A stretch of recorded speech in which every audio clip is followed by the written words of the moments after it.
Hello, my name is James Blackmon, and I am the director of Christmas Gig, and I am one of the production team members for the 8th Columbus Black Theater Festival.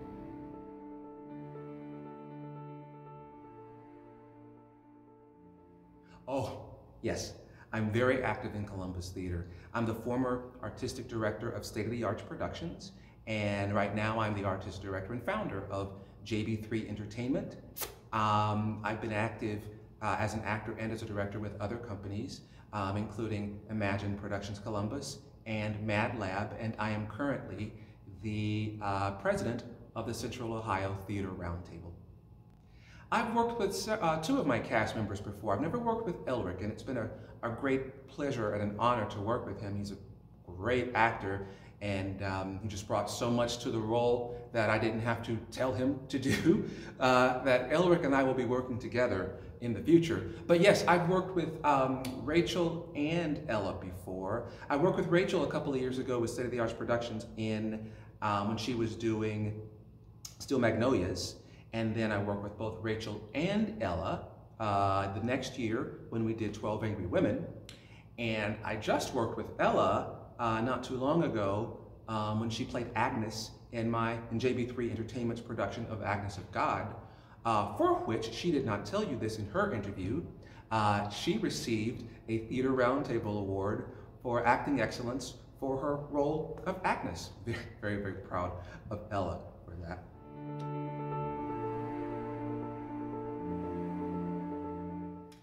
Oh yes, this year is very different from previous years. In previous years, the festival was always held in a theater, done live in a theater, but of course with the COVID-19 pandemic, can't do that this year.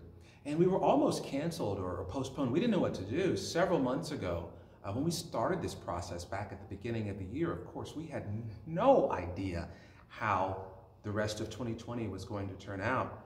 And so we had selected our plays through we do a blind selection process where we don't know who the author is or anything about the author. We just read all the plays, score them, and those are our plays. And we were ready to start the next phase of planning when the shutdown started to happen. And we were having a Zoom meeting and trying to decide how do we proceed with the festival.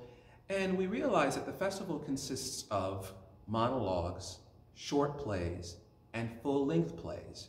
And monologues can be shot socially distanced, and the short plays, which are 2 or 3 character plays, could also be shot socially distanced with some creativity. And so we decided to go ahead and do the festival, but to do it live streamed, and that way everybody could be able to watch it online, which is actually turns out to be a bit of a blessing in disguise because of course the pandemic is awful, but this is going to expose the Black Theater Festival to an international audience, really, of people who never would have made it to the theater to see it. Even in town, some people may not have made it out to see it, but now everyone around the world will be able to see it online. And our selection of plays and monologues this year are very, very topical, very, very timely, including the Christmas Gig. So I'm very pleased for the exposure, and I'm very pleased that people will be able to see it.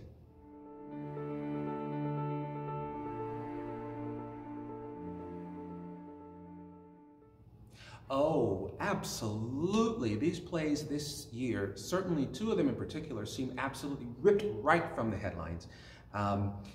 We couldn't have planned this if we wanted to. But listen, when we started in January, we had no idea, not just of COVID-19, we had no idea that the murder of George Floyd was going to ignite a movement that makes the work that we are doing right now not just timely, it is right on time. One of the pieces is called Say the Names, is all about the Black Lives Matter movement, and Christmas Gig itself is about the phenomenon of living while Black, we're calling it. It tells a story that is happening in our headlines still to this day. Throughout this process, we have had people who've been calling the police on Black people for doing absolutely nothing. And when Christian Cooper was in Central Park, the bird watcher, and he had the police called on him, we had just begun rehearsal for this show. And I thought, this could not be any more topical. I mean, this is going on right now in society. And I got very excited because I've never really done a work that was art imitating life at the exact same time.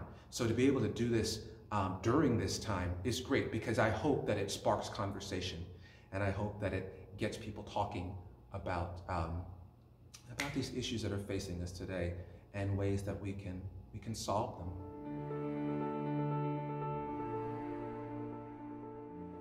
So a Christmas gig tells the story of a confrontation between a well-to-do white woman who has run out of gas and misplaced her keys, and it's a dark night on a deserted street during Christmas Eve in a nice neighborhood, but it's still dark. She's very, very afraid and frustrated as well, perhaps more frustration in the beginning.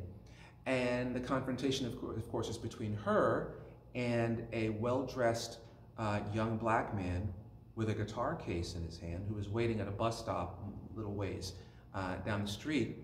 And the terrified white woman is on the phone, of course, trying to reach help, trying to reach her daughter.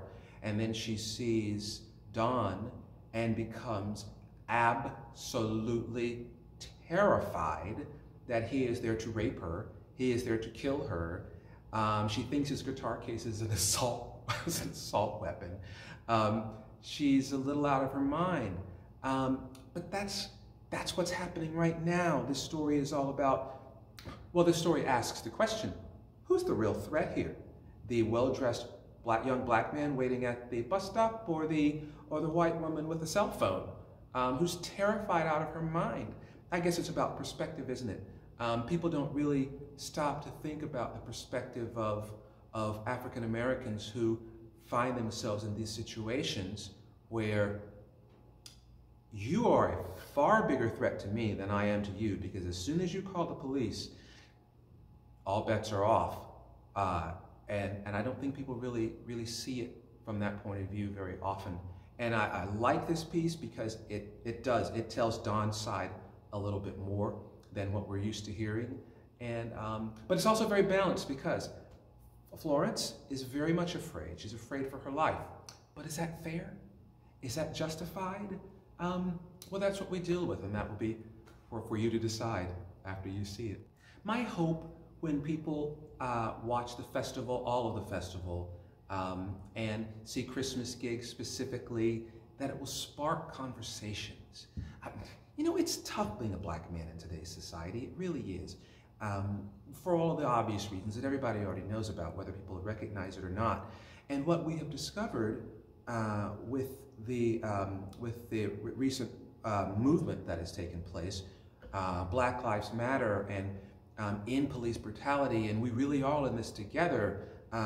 We've seen our white brothers and sisters out marching and fighting and screaming right along beside us for justice for all of us, justice for black people with no voice, justice for the oppressed. They are right there in solidarity, and that hasn't really happened in the past. I mean, I know, of course, white people did march with King and Selma, but what we have seen recently is pretty amazing, I think. And what my wish for the festival, and when people see Christmas gig, is that we spark conversations and we plant the seeds of change that may one day blossom into a better life for all of us. I mean, if we can do that with art, that's why I got into theater in the first place. It really is, for its socio-political power, its ability to change, to spark change, to elicit change, to plant the seeds of change. And so if people can watch this and start the conversations and plant those seeds and allow real change to grow, I feel I have done my job as an artist.